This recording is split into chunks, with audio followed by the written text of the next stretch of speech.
Fala galera, nesse vídeo eu vou te mostrar como estudar as empresas de forma fundamentalista, levando em conta os principais indicadores, porque muitos de vocês estão analisando e começando a estudar empresas agora e às vezes não sabem como utilizar em conjunto um ROI, um EBITDA, uma margem líquida, e a grande ideia desse vídeo é mostrar para vocês isso, porque não adianta olhar uma empresa só por meio de um indicador financeiro, é importante você conhecer toda a história dela e olhar para os principais indicadores. Bom, para isso eu estou aqui com o meu Trademap Web aberto, estou aqui com a lâmina da Energias do Brasil, que é uma empresa do setor elétrico, e é importante já deixar um disclaimer no início que isso aqui não é uma recomendação de compra ou de venda desse ativo, trata-se de um estudo educacional para que vocês possam saber como analisar os principais indicadores fundamentalistas de uma empresa. E isso eu gosto de fazer por meio dessa guia de resumo que o Trademap tem. Então aqui você consegue, e eu coloquei um filtro para agrupar de forma anual, para que você consiga ter uma visão da empresa de vários anos. Então, desde 2012 eu consigo ver aqui os resultados anuais da Energias do Brasil e tem alguns pontos interessantes. Quando você olha para uma empresa e olha para essa questão aqui de PL, é o patrimônio líquido. Então, o patrimônio líquido nada mais é do que o resultado dos ativos que uma empresa tem menos os passivos que ela tem. Ou seja, ativo tudo que ela tem, passivo tudo que ela deve. E quando você vê uma empresa que ao longo do tempo ela está conseguindo aumentar o seu patrimônio líquido de forma recorrente, isso é interessante. Em 2012 ela tinha 6,35 bi. Em 2019 ela fechou em 10,33. Então ela conseguiu incrementar esse seu patrimônio. Receita é o quanto que a Energias do Brasil conseguiu vender efetivamente nos seus produtos e serviços ali. E você consegue ver que ela é uma empresa que ela conseguiu aumentar a sua receita, ou seja, conseguiu aumentar a quantidade de recursos que ela conseguiu ter de tudo aquilo que ela produz. Então você olha aqui em 2012, ela tem 6,57 e aqui em 2019, 15,23, né? Então olha o incremento que ela conseguiu ter de receita ao longo do tempo. Então é uma empresa que ela consegue crescer patrimônio, ela consegue crescer receita. Outro ponto legal para você analisar é o EBITDA, né? Então o EBITDA nada mais é do que o lucro operacional de uma empresa. O quanto que ela tem de lucro em relação àquilo que ela produz, quanto que é o lucro operacional de tudo isso, tá? Então o EBITDA ele consegue te trazer, você consegue ver esse incremento também do EBITDA ao longo do tempo. Em 2012 tinha 1,3 bi e 2019 fechou em quase 3 bi. Inclusive, se tem algum indicador financeiro que você não conhece muito bem, aqui no Trademap você consegue ter essa guia aqui com 9 principais indicadores fundamentalistas. Quando você clica com o botão direito, você consegue alterar para aquele que você quer olhar. Então o EBITDA, por exemplo, aparece aqui. E quando você fica com o mouse sobre esse indicador, te passa aqui um resuminho sobre ele. Você consegue ver que o EBITDA, por exemplo, ele é um indicador que mostra aí todo o lucro operacional, né? Então todo o lucro que uma empresa tem, excluindo a depreciação, amortização, taxas e tudo mais. Voltando, nós temos aqui a parte de lucro líquido. Essa é a última linha do balanço, né? No fim das contas, uma empresa ela vai lá, ela receita, ela paga funcionário, ela paga inúmeras coisas, chega no EBITDA, ela vai ter que pagar taxas, vai ter que pagar imposto, vai ter que pagar depreciação, amortização, inúmeras taxas, e a última linha do balanço é efetivamente o lucro. Então é isso que importa no fim das contas da atividade de uma empresa, e é importante você buscar por empresas que conseguem ter lucros recorrentes e de preferência que cresçam ao longo do tempo. Então dá para ver nesse exemplo aqui, essa empresa ela consegue aumentar o seu lucro ao longo do tempo. Outro indicador legal para você medir a rentabilidade de uma empresa é o ROI, que é o retorno sobre o patrimônio líquido. Ou seja, quanto que esse lucro líquido aqui que nós vimos representa em relação ao patrimônio líquido da empresa. Empresas que conseguem ter ROI acima de 2 dígitos são bem interessantes. Você consegue ver que a Energias do Brasil consegue aí manter um nível de lucratividade bom.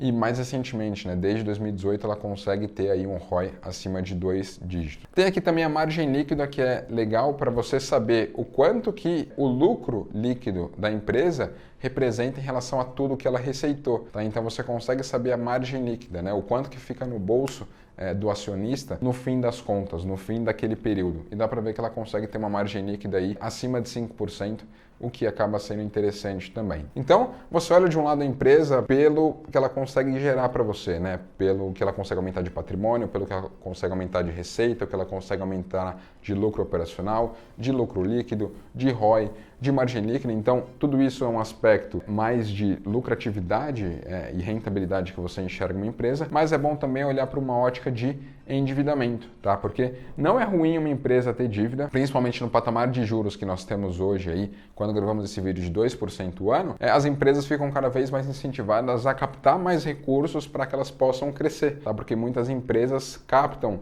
dívida para que elas possam financiar novos empreendimentos, novos negócios e com isso gerar mais valor ao acionista. Não tem problema uma empresa ter dívida, tem problema ela ter uma dívida que não seja controlada. Tem um indicador bem interessante para levar em conta que é a dívida líquida sobre o EBITDA, tá? Então o que é a dívida líquida? É você vir aqui em cima, vou até colocar aqui os indicadores para ficar mais fácil para vocês identificarem isso, ó. Vamos colocar aqui o caixa, vamos colocar aqui a dívida bruta. Então, ó, Energias do Brasil tem uma dívida bruta de 8,5 bi. O caixa que ela tem, que são as disponibilidades, são de 2,5 bi. Então a dívida líquida é o quê?